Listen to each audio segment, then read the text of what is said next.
오늘 이 저녁 시간 함께 읽을 하나님의 말씀 욥기 42장 7절에서 8절까지의 말씀입니다. 욥기 42장 7절에서 8절까지의 말씀 두 절밖에 되지 않아서 모두 다 한 목소리로 말씀 읽도록 하겠습니다. 욥기 42장 7절 말씀부터 다 같이 읽도록 하겠습니다. 여호와께서 욥에게 이 말씀을 하신 후에 여호와께서 대만 사람 엘리바스에게 이르시되 내가 너와 내 두 친구에게 노하나니 이는 너희가 나를 가리켜 말한 것이 내 종 욥의 말 같이 옳지 못함이니라. 그런즉 너희는 숫소 7과 순양 7을 가지고 내 종 욥에게 가서 너희를 위하여 번제를 드리라. 내 종 욥이 너희를 위하여 기도할 것인즉 내가 그를 기쁘게 받으리니 너희가 우매한 만큼 너희에게 갚지 아니하리라. 이는 너희가 나를 가리켜 말한 것이 내 종 욥의 말 같이 옳지 못함이라. 아멘. 오늘 이 시간 우리는 완전한 용서라는 제목을 갖고 오늘 우리가 읽은 하나님의 말씀 함께 나누는 시간 갖도록 하겠습니다. 고통 가운데에서 우리가 가져야 할 신앙생활의 표본을 가르쳐주는 욥기 그 42장의 말씀을 갖고 함께 나누는 시간 갖고 있습니다. 오늘 본문 말씀 가운데에서 우리는 욥의 친구들을 질책하시는 하나님의 모습을 발견할 수 있게 될 것입니다. 그렇다면 욥의 친구들에게 하나님이 어떤 말씀을 하고 계신지, 욥의 친구들이 용서를 받기 위해서는 하나님께 무엇을 행하며 살아가야 하는지 오늘 본문 말씀 한 절 한 절 찾아며 함께 알아보는 시간 갖도록 하겠습니다. 먼저 본문 7절 말씀에서 성경 이렇게 기록합니다. 여호와께서 욥에게 이 말씀을 하신 후에 여호와께서 대만 사람 엘리바스에게 이르시되 내가 너와 내 두 친구에게 노하나니 이는 너희가 나를 가리켜 말한 것이 내 종 욥의 말같이 옳지 못함이니라. 이 7절 말씀에서 하나님은요 욥의 친구들을 질책하고 계십니다. 이제껏 욥을 공격했던 여러 명의 친구 중 하나님은 유독 한 명 대만 사람 엘리바스의 이름을 콕 집어서 그를 통해서 욥의 모든 친구들을 질책하는 모습을 보이고 계신다는 것이죠.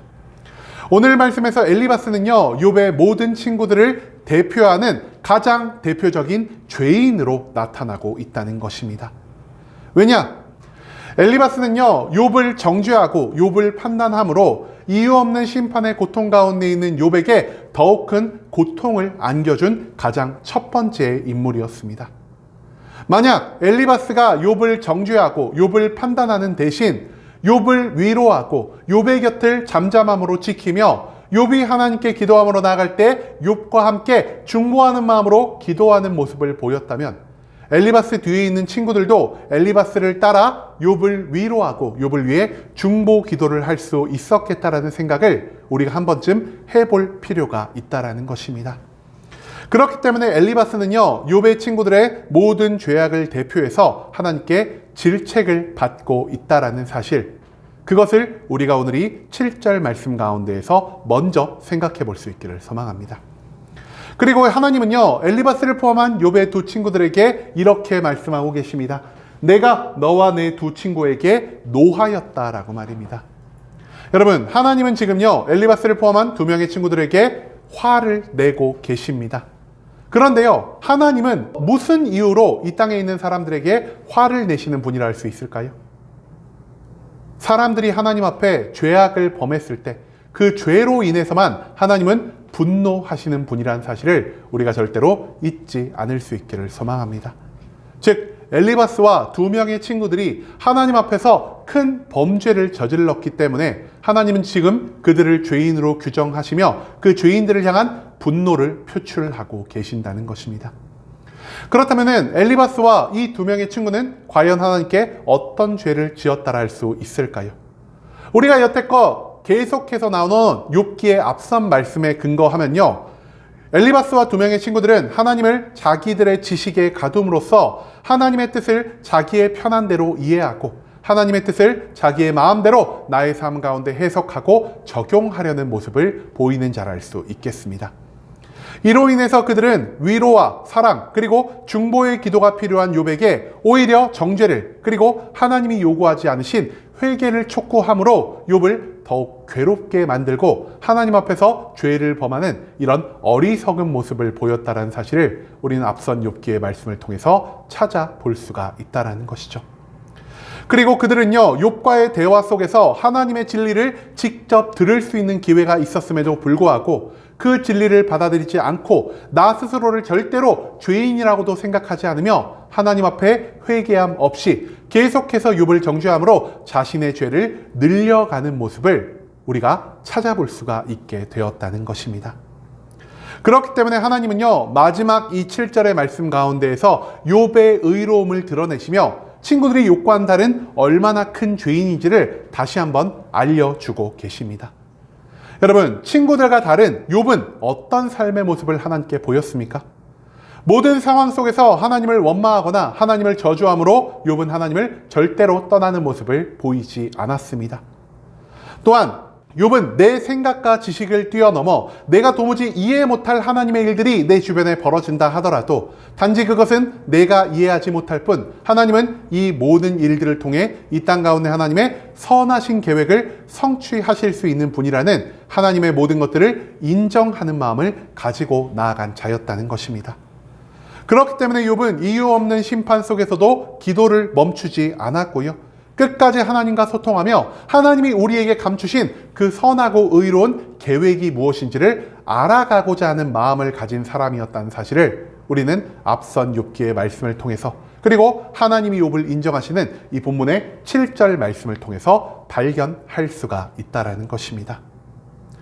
그 다음 이어진 8절 말씀에서 성경 이렇게 기록합니다. 그런즉 너희는 숫소 7과 순양 7을 가지고 내 종 욥에게 가서 너희를 위하여 번제를 드리라. 내 종 욥이 너희를 위하여 기도할 것인즉 내가 그를 기쁘게 받으리니 너희가 우매한 만큼 너희에게 갚지 아니하리라. 이는 너희가 나를 가리켜 말한 것이 내 종 욥의 말같이 옳지 못함이라. 이 8절 말씀에서 하나님은요, 엘리바스와 2명의 친구들에게 한 가지 명령을 내리십니다. 그 명령 무엇이냐? 7마리의 숫소와 7마리의 순양을 가지고 욥에게 나아가 제사를 드릴 것이요, 욥이 너희를 위해서 중보 기도하게 하라는 명령을 하나님은 그들에게 내려주셨다라는 것입니다. 여러분, 성경에서 7이라는 숫자는요, 하나님을 상징하는 완전함을 나타내는 숫자라 할 수 있겠는데요. 하나님은 이 7을 연달아 2번 사용하시며 제사를 위해서 7마리의 숫소와 7마리의 순양을 요구하고 계십니다. 하나님은 왜 이처럼 7마리의 숫소와 순양을 요구하고 계신 것일까요? 하나님은요, 저들을 용서하기 위해서는 저들이 하나님 앞에서 다른 무엇보다 완벽하고 완전한 제사를 드릴 것을 요구하고 계신다는 것입니다. 그리고 또한 여러 가지 제사의 양식 중 하나님이 저들에게 요청하신 제사의 양식 무엇이었냐? 바로 이 번제 제사라는 것입니다. 번제는요, 하나님께 올려드릴 제물을 남김없이 모두 태워드리는 제사로서 우리들의 모든 삶을 하나님께 온전히 헌신하겠다라는, 내 안에 있는 모든 죄를 하나님께 태워드림으로 이제 내가 온전한 회개와 완전한 용서를 받으며 살아가겠다라는 이러한 것들을 나타내는 대표적인 제사라 할 수 있겠습니다.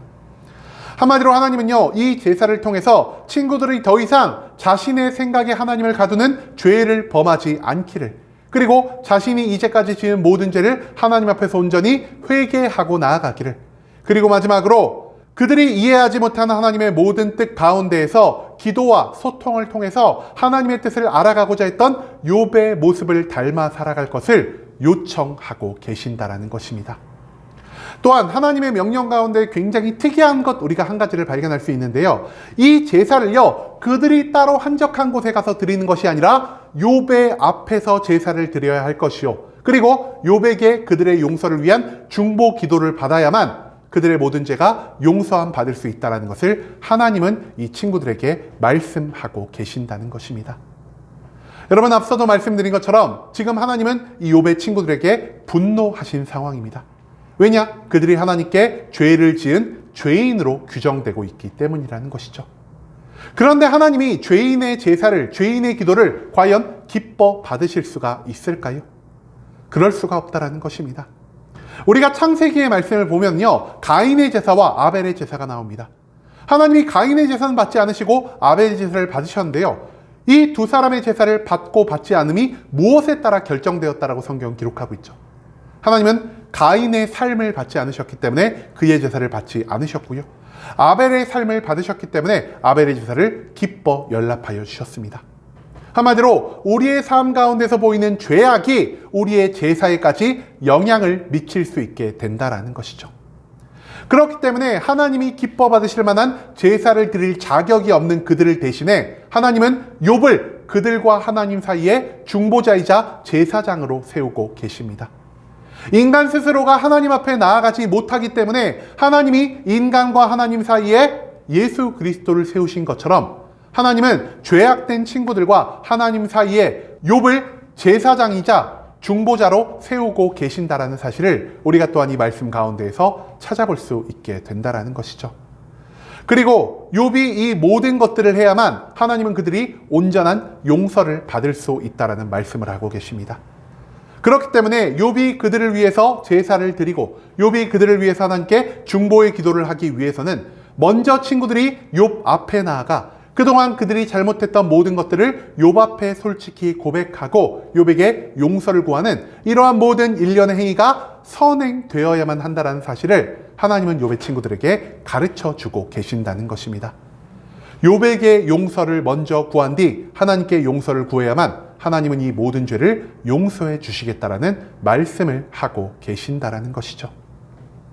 여러분, 수없이 오랜 시간 욥과 친구들은 서로를 적대하는 모습을 보였습니다.